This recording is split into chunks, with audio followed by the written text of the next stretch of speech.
मित्रों, जब भी जीवन में कठिन परिस्थितियां आती हैं, जब सही और गलत के बीच निर्णय लेना मुश्किल हो जाता है, जब मन भय, मोह और भ्रम से भर जाता है, तब एक ऐसा ग्रंथ हमारा मार्गदर्शन करता है, जिसे केवल भारत ही नहीं बल्कि पूरी दुनिया सम्मान की दृष्टि से देखती है।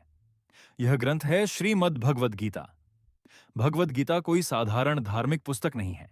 यह जीवन जीने की कला है, कर्तव्य का ज्ञान है और मनुष्य के भीतर छिपी शक्ति को जागृत करने वाला दिव्य संदेश है। सदियों से आर्षि, मुनि, दार्शनिक, विद्वान और सामान्य लोग इससे प्रेरणा लेते आए हैं। आज हम भगवद गीता के प्रथम अध्याय अर्जुन विषाद योग को विस्तार से समझेंगे।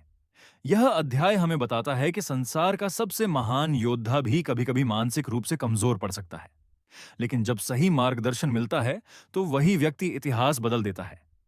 महाभारत की पृष्ठभूमि गीता की शुरुआत सीधे युद्ध से नहीं होती। इसके पीछे वर्षों का संघर्ष छिपा हुआ है। हस्तिनापुर के राजवंश में दो शाखाएं थीं, पांडव और कौरव।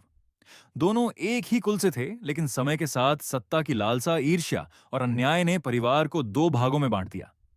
पांडवों के साथ कई बार छल किया गया।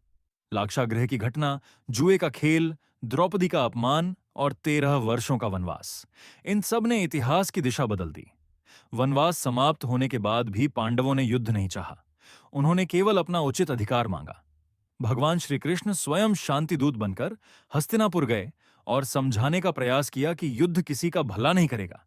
लेकिन दुर्योधन अपने अहंकार में डूबा हुआ था। उसने किसी भी समझौते से इनकार कर दिया। जब सभी प्रयास विफल हो गए, तब युद्ध ही अंतिम विकल्प रह गया। कुरुक्षेत्र क्यों? युद्ध के लिए चुना गया स्थान था कुरुक्षेत्र। इसे केवल युद्ध भूमि नहीं बल्कि धर्म क्षेत्र भी कहा गया। मान्यता है कि यह वह भूमि है जहां सत्य और धर्म की परीक्षा होती है। इसलिए गीता का आरंभ ही धर्म क्षेत्र कुरुक्षेत्र शब्दों से होता है। यह युद्ध केवल राज्य पाने का संघर्ष नहीं था। यह धर्म और अधर्म, न्याय और अन्याय, कर्तव्य और स्वार्थ के बीच होने वाला ऐतिहासिक संघर्ष था। दोनों ओर लाखों योद्धा अपने अपने रथों, हाथियों, घोड़ों और अस्त्र शस्त्रों के साथ खड़े थे। वातावरण गंभीर था। सभी जानते थे कि इस युद्ध के बाद भारत का इतिहास बदल जाएगा। धृतराष्ट्र की चिंता। हस्तिनापुर के राजा धृतराष्ट्र जन्म से नेत्रहीन थे। वे युद्ध भूमि को स्वयं नहीं देख सकते थे। महर्षि व्यास ने उनके सारथी संजय को दिव्य दृष्टि प्रदान की, जिससे वे दूर बैठे हुए भी युद्ध का प्रत्येक दृश्य देख सकते थे।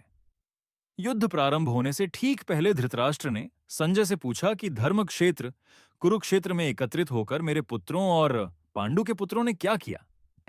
यह प्रश्न केवल जिज्ञासा नहीं था, बल्कि उनके मन की चिंता और भय को भी प्रकट करता था।